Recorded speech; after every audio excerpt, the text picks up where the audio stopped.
बिस्मिल्लाहिर्रहमानिर्रहीम। अस्सलाम वालेकुम रहमतुल्लाहि व बरकातुहू। उम्मीद करती हूँ कि तमाम देखने वाले खैर आफियत से होंगे, अल्लाह ताला की रहमतों के साए में होंगे। तो मेरा उन्वान अहादीस नबी सल्लल्लाहु अलैहि वसल्लम, मौजू चल रहा था खेती बाड़ी का बयान, जिसका हवाला बुखारी शरीफ की किताब। आज की हदीस है कि सहाबी हज़रत अबू अमामा बहली रज़ियल्लाहु तआला अन्हु बयान करते हैं कि रसूलुल्लाह सल्लल्लाहु अलैहि वसल्लम ने एक मर्तबा कुछ खेती बाड़ी के सामान को और दूसरे ज़राअती आलात को पड़ा हुआ देखा और इस पर फरमाया कि ये चीज़ें जिस कौम के घर में दाखिल होती हैं तो अपने साथ ज़िल्लत और रुसवाई भी लाती हैं। यानी इस हदीस पाक की वजाहत ये कि रसूलुल्लाह सल्लल्लाहु अलैहि वसल्लम ने एक मर्तबा किसी जगह पर खेती बाड़ी का सामान और ज़राअत में इस्तेमाल होने वाले आलात को पड़ा हुआ देखा, यानी वो चीज़ें जिनसे ज़राअत या खेती बाड़ी की जाती है, जो आलात खेती बाड़ी की काम में इस्तेमाल होते हैं, उन चीज़ों को देखा तो देखते ही फरमाया कि ये चीज़ें जिस इंसान के घर में होती हैं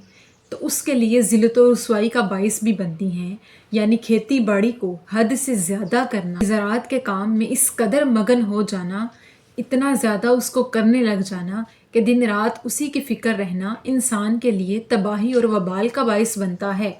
जो इंसान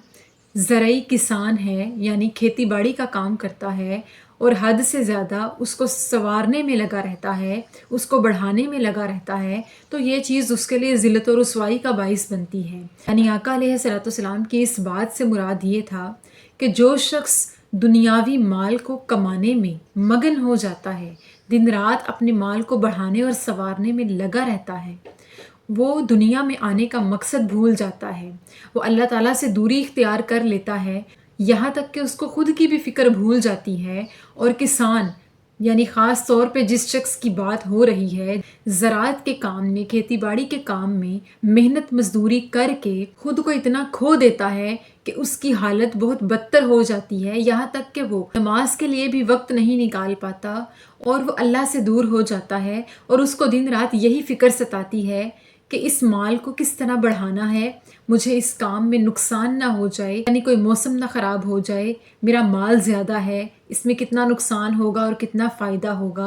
अक्सर ज़मींदार लोग, ज़राअत में काम करने वाले किसान ऐसी ही सोच रखते हैं और इसी तरह अपने आप को मगन करके खुद की ज़ात को भुला देते हैं। तो जो शख्स दुनियावी माल को कमाने में इतना मगन हो जाए कि उसका घर खेती बाड़ी के सामान से भरा हुआ हो, या ज़राअत के आलात या ज़राअत में इस्तेमाल होने वाली चीज़ें उसके घर में ज़्यादा तादाद में मौजूद हों, जिससे देखने वाले को पता चले कि ये तो किसान है और बहुत ज़्यादा मेहनत करता है और हद से ज़्यादा अपना वक्त अपनी ज़मीनों को देता है, तो उसका दुनिया का माल उसे कुछ फ़ायदा ना देगा। यानी दुनिया में उसने जितनी मेहनत की, जितनी ज़मीनों पर खेती बाड़ी का जो सामान उसने इकट्ठा कर रखा था, जिससे उसको उसकी ज़मीनों को फ़ायदा होता था, तो वो सब दुनिया का माल था जो उसे आखिरत में ना कुछ फ़ायदा देगा और ना ही ये उसका माल उसे आखिरत के हिसाबो किताब में आगे पहुंचा पाएगा। तो आका अलैहिस्सलाम की इस हदीस मुबारका से मुराद ये है कि जो शख्स खुद को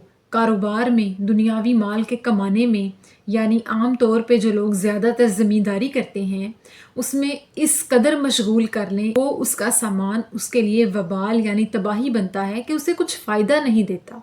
तो अल्लाह ताला से दुआ है कि अल्लाह पाक हमें दुनिया के साथ साथ आखिरत की भी तरतीब करने की तौफीक अता फरमाए और हमें नेक अमाल करने की तौफीक अता फरमाए और हमें सही मानों में दीन की समझ बूझ अता फरमाए और हमें मोमिनीन में से करे। आमीन सुम आमीन। शुक्रिया।